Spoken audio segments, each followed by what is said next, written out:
भागवत हमें बार बार शिक्षा देती है बंधुओं,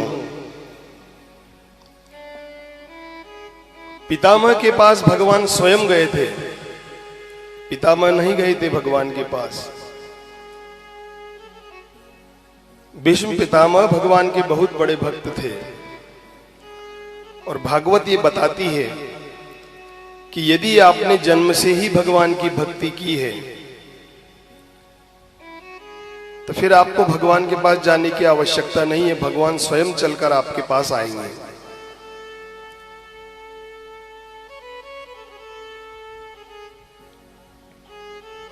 भगवान कहते हैं कि यदि तूने जन्म से मेरा भजन किया है और जब तेरी वृद्धावस्था है तो मुझे भज नहीं सकता, मेरा नाम नहीं जप सकता, तो तुझे चिंता करने की आवश्यकता नहीं है। तेरे अंत समय में मैं तेरा नाम भजूंगा, मैं तेरे पास आऊंगा।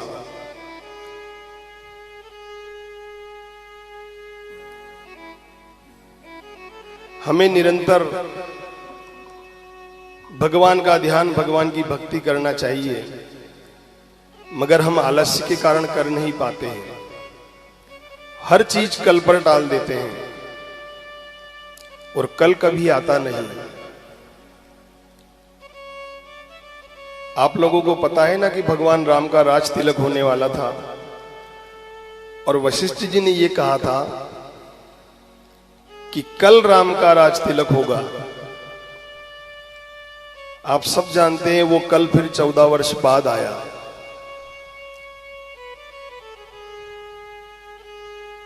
दशरथ जी ने जब कहा कि वशिष्ठ जी हम चाहते हैं कि अब राम राजा बने, तो वशिष्ठ जी कहने लगे कि राजन हम तो कभी से चाहते हैं कि अब राजपाट राम जी संभालें। राजा दशरथ ने कहा फिर मुहूर्त निकलवाइए। तो वशिष्ठ जी ने कहा राजन राम के राज तिलक के लिए किसी मुहूर्त की आवश्यकता नहीं है। जिस दिन राम का राज तिलक होगा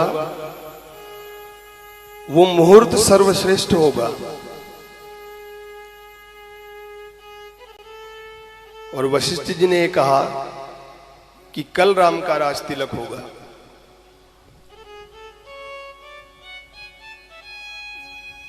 इसलिए कभी भी किसी काम को कल पर नहीं टालना।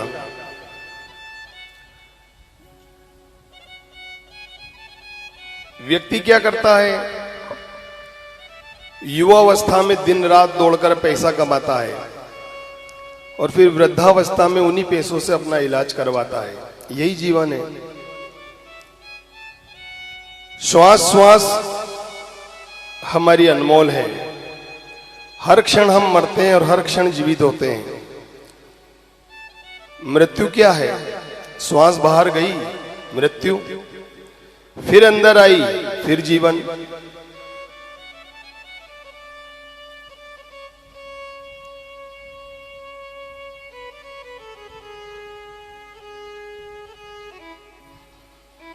एक व्यक्ति था, सुबह सुबह नदी में स्नान करने जाता था जब अंधेरा होता था। स्नान करने से पहले वो एक वृक्ष के नीचे बैठा और उसके हाथ में एक कंकर आया तो कंकर उठा के नदी में फेंकने लगा। फिर दूसरा उठाया फिर फेंका, फिर तीसरा उठाया फिर फेंका। ऐसे कुछ समय फेंकते फेंकते सूर्योदय भी हो गया था। जब वो कंकर फेंक रहा था उस समय अंधेरा था। फेंकते फेंकते जैसे ही सवेरा हुआ तो अंतिम कंकर उसके हाथ में बचा था। तो जैसे ही फेंकने लगा उसकी दृष्टि उस कंकर पर गई तो बंधुओं वो कंकर नहीं था, वो बहुमूल्य हीरा था।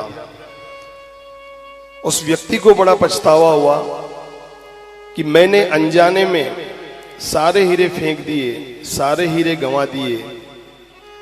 तो बंधुओं हमारी भी यही स्थिति है। हम हर श्वास को व्यर्थ ही गंवा रहे हैं।